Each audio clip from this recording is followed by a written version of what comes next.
నియోజకవర్గానికి సంబంధించి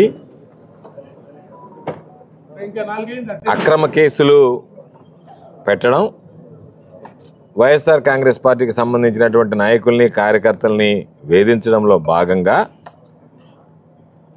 ఒక క్వారీలో ఇల్లీగల్ క్వారీయింగ్ జరుగుతుంది, అక్రమ మైనింగ్ జరుగుతుంది అని చెప్పి దాని తాలూకు వాస్తవాలు వివరాలు సేకరించడానికి వెళ్ళినటువంటి వాళ్ళ మీద హత్యాయత్నం కేసు నమోదు చేసి దానిలో రామిరెడ్డి ప్రతాప్ కుమార్ రెడ్డి గారు మాజీ శాసనసభ్యుడు ఏదైతే ఉన్నాడో ఆయన హత్యా ప్రయత్నంలో ప్రధానమైనటువంటి సూత్రధారి అని చెప్పి ఎఫ్ఐఆర్ నమోదు చేయడం జరిగింది. మొన్న వచ్చినప్పుడు చెప్పాం.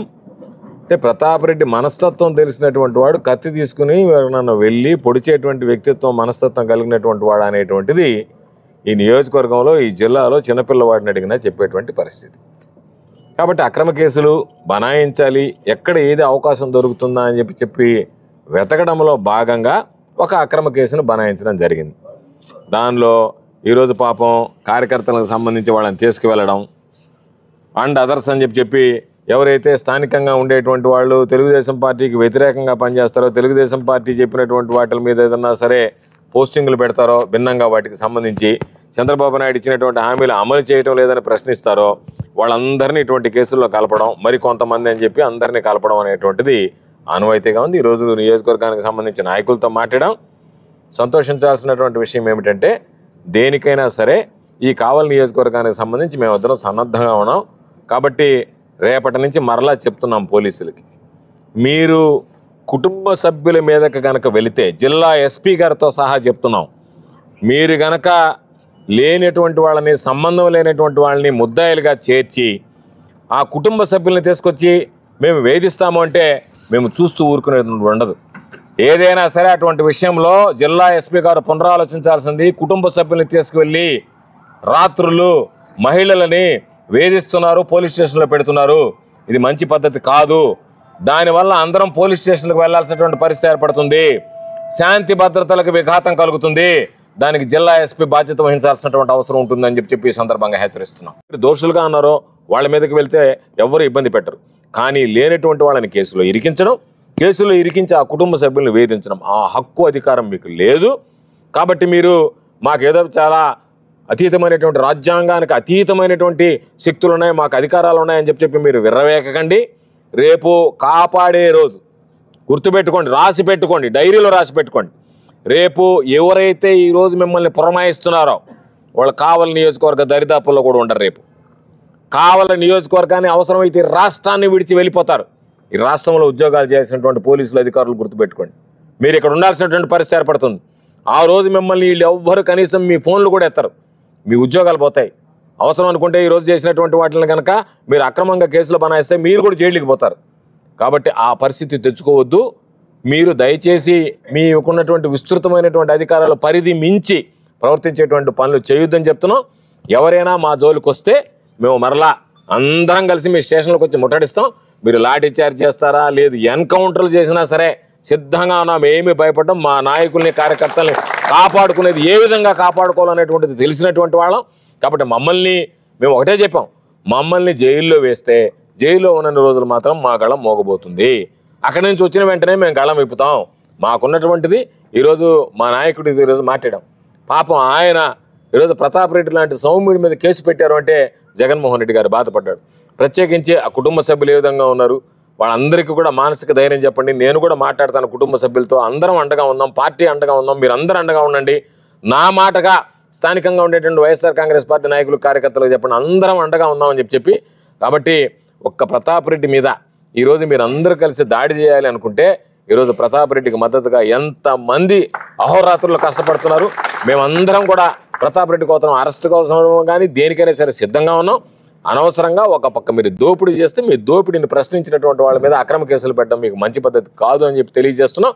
కాబట్టి దేనికైనా పోరాటాలకు సిద్ధంగా ఉంటాం. కాబట్టి ఈరు చేసేటువంటి పనుల వల్ల శాంతి భద్రతలకు విఘాతం కలిగిస్తే దానికి సంబంధించి పోలీసు శాఖే బాధ్యత వహించాల్సినటువంటి అవసరం ఉంటుంది.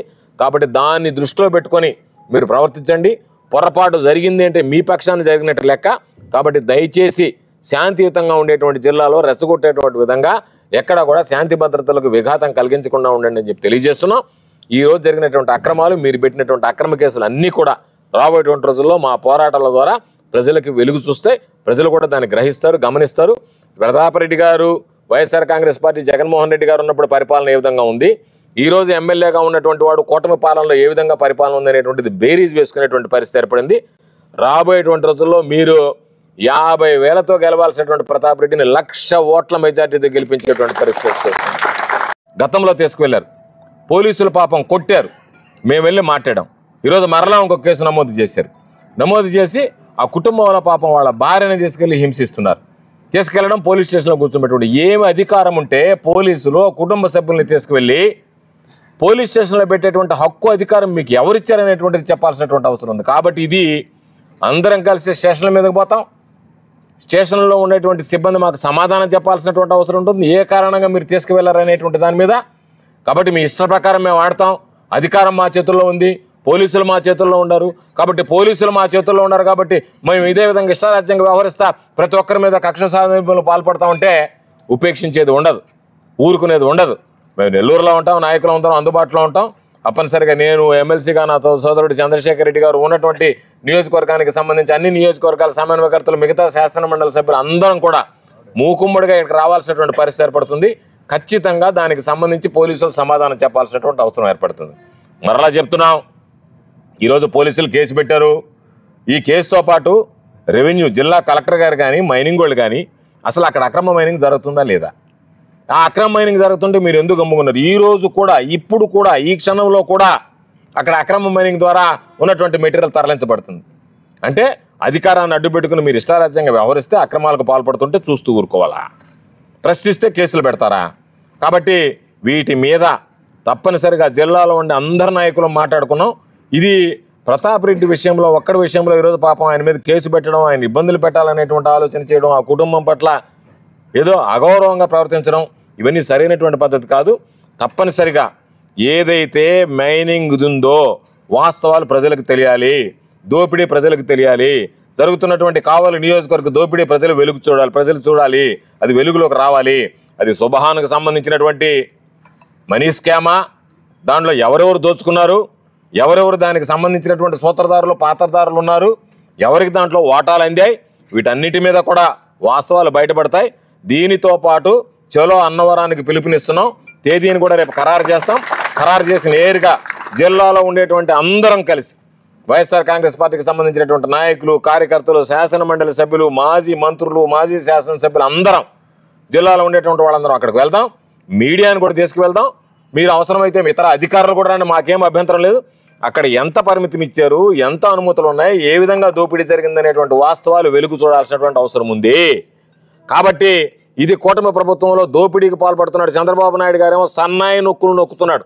ఆహా, ఇటువంటి ప్రభుత్వం ఎక్కడా లేదని. కానీ మీ వాళ్ళు దోచుకుంటున్నటువంటి విధానం, మీరు కళ్ళు మూసుకొని వాళ్ళకేమో అనుమతులు ఇచ్చారా, లేదా నటిస్తున్నారా, చూడటం లేదా? అందుకని ఖచ్చితంగా మీరు వీటి మీద మేము విడిచిపెట్టాం, ఈయన కొనసాగిస్తాం. మనీ స్కామ్కి సంబంధించి కొనసాగిస్తాం మా పోరాటం. అదేవిధంగా అందరం చలో అన్నవరానికి పిలుపునిస్తున్నాం. రేపు వెళ్ళి జిల్లా కలెక్టర్ గారిని కూడా కలుస్తాం. కలిసి అక్రమ మైనింగ్ మీద మీరు చర్యలు తీసుకోమని కోరుతాం. జిల్లా కలెక్టర్ గారు చర్యలు తీసుకుని వెంటనే దానికన్నా అదుపులోకి తీసుకురావడమో, నిలుపుదల చేయడమో చేయకపోతే ఖచ్చితంగా చలో అన్నవరం వెళ్ళి అక్కడ వాస్తవాలను ప్రజలకు చూపించేటువంటి ప్రయత్నం చేస్తాం. ఎక్కడా కూడా దేనికి భయపడేటువంటిది ఉండదు అనేటువంటిది సందర్భంగా తెలియజేస్తున్నాం. నియోజకవర్గ ప్రజలు తెలివి కలిగినటువంటి వాళ్ళు, ఎన్నో సందర్భాల్లో విలక్షణమైనటువంటి తీర్పు ఇచ్చినటువంటి వాళ్ళు, ఎన్నోసార్లు అందరూ ఒకరికి ఓటేసినా సరే కావలి నియోజకవర్గ ప్రజలు వాటికి భిన్నంగా వ్యవహరించినటువంటి వాళ్ళు, ఆచి తూచి నడిచినటువంటి వాళ్ళు. కాబట్టి అటువంటి వాళ్ళతో మీరు ఆటలాడుకుంటున్నారు. రాజకీయాల్లో మీకు కొత్త, రాజకీయాలకు సంబంధించి ప్రవేశం లేదు, పూర్తి స్థాయి పరిణితి లేదు. కాబట్టి మీ ఇష్ట ప్రకారం వ్యవహరిస్తున్నారు. ఈరోజు వచ్చేటప్పుడు మాట్లాడేటువంటి మాటలను బట్టే ఈరోజు మీరు తీసుకున్నటువంటి నిర్ణయాలు, మీరు ఊరుకెళ్ళినటువంటి పోలీసు అధికారులు తీసుకున్నటువంటి చర్యల వల్ల కావలి నియోజకవర్గంలో తెలుగుదేశం పార్టీ తుడిచిపెట్టుకుపోయింది. కాబట్టి ఇంకా కూడా మీరు మా సహనాన్ని, ఓపికని పరిశీలిస్తే రాబోయేటువంటి రోజుల్లో ప్రజలు మీకు బుద్ధి చెప్తారు. ఈ లోపల వైఎస్ఆర్ కాంగ్రెస్ పార్టీ పక్షాన మేము ఉన్నటువంటి నాయకులు, కార్యకర్తలు అందరం ఐక్యంగా పోరాడతామని చెప్పి సందర్భంగా తెలియజేస్తూ, వేటికి కూడా భయపడేది ఉండదు అనేటువంటిది ఈ సందర్భంగా తెలియజేస్తూ, త్వరలోనే డేట్ ఫిక్స్ చేస్తాం. రీజనల్ కోఆర్డినేటర్గా ఉన్నటువంటి కారుమూరి నాగేశ్వరరావు గారు కూడా వస్తాడు. ఆయన సమక్షంలోనే ఒక తేదీ ఖరారు చేసి దాని ప్రకారం అందరం చలో అన్నవరం వెళ్ళి మీ వాస్తవాలు, మీ భోగవతం అన్నీ కూడా బయటకు తీసుకొస్తామని చెప్పి ఈ సందర్భంగా తెలియజేస్తాం.